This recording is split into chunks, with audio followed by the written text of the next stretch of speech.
ഭക്ഷണം കുടിക്കുകയും വെള്ളം തിന്നുകയും ചെയ്യുന്നതാണ് റസൂലുള്ളാഹിന്റെ രീതിയാണ്.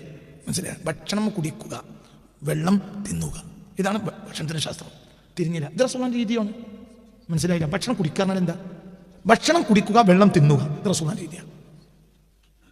അതായത് കുടിക്കുമ്പോഴാണ് ഭക്ഷണം കഴിക്കുക. അതായത് അത്രത്തോളം എന്ത് ചെയ്യും? ചവച്ചരക്കും. കുറെ ക്വാണ്ടിറ്റി കേട്ടല്ല വേണ്ടത്, ഉള്ളത് ചവക്കുക. അപ്പോൾ ആമാശയത്തിന് തീരെ പണി ഉണ്ടാവില്ല, കിഡ്നിക്ക് തീരെ പണി ഉണ്ടാവും. ആ കിഡ്നി ഫെയിലർ ആവില്ല. കിഡ്നി ഫെയിലാകാനുള്ള പ്രധാനപ്പെട്ട കാരണം എന്താ? ചവച്ചരക്കൽ കുറഞ്ഞു. സാധനങ്ങൾ പണ്ടത്തെ കാലത്ത് അങ്ങനെയല്ല, ഭക്ഷണങ്ങൾ കുറഞ്ഞ ഭക്ഷണമാണ്. അപ്പോൾ ഉള്ളതാണ് ചവച്ച് വൃത്തിയായിട്ടും സന്തോഷത്തിലേക്ക് കഴിക്കുള്ളൂ.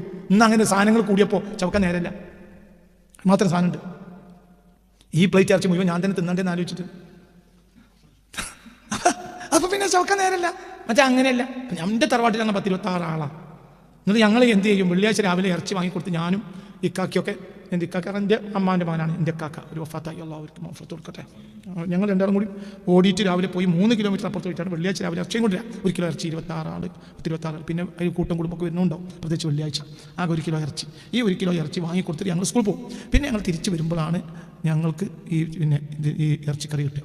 ആ ഇറച്ചിക്കറിയിൽ ഒരു കഷ്ണം ഉണ്ടെങ്കിൽ ഉണ്ടാവും. അപ്പോൾ ആ ഒരു കഷ്ണം നമ്മൾ എത്ര നേരം തിന്നാലും അത് ചീന്തിയിട്ട് ചവക്കയ്യ. ഒരു കഷ്ണം ഇറത്തി ചീന്തി എടുത്ത് ചവച്ച് കഴിക്കുക. ഒരു കഷ്ണവും 2 കഷ്ണവും കിട്ടിയ ഭാഗ്യ. കാരണം അത്രയും ആളുണ്ടാവും. ഈ വ്യക്തിക്ക് കിഡ്നിക്ക് ഒരു കേടുമില്ല, ഉണ്ടാവില്ല. എന്തുകൊണ്ട്? അന്ന് കിഡ്നിക്ക് ഒരു കേടുമില്ല, പിന്നെയാണ് കിഡ്നിക്ക് കേടുണ്ടായിട്ടുണ്ടാകുക. കാരണം ഈ പ്രത്യേകിച്ച് ഇറച്ചിയൊക്കെ നല്ലോണം ചവച്ചിട്ടില്ലെങ്കിൽ കിഡ്നിക്ക് വലിയ പണിയുണ്ടാവും.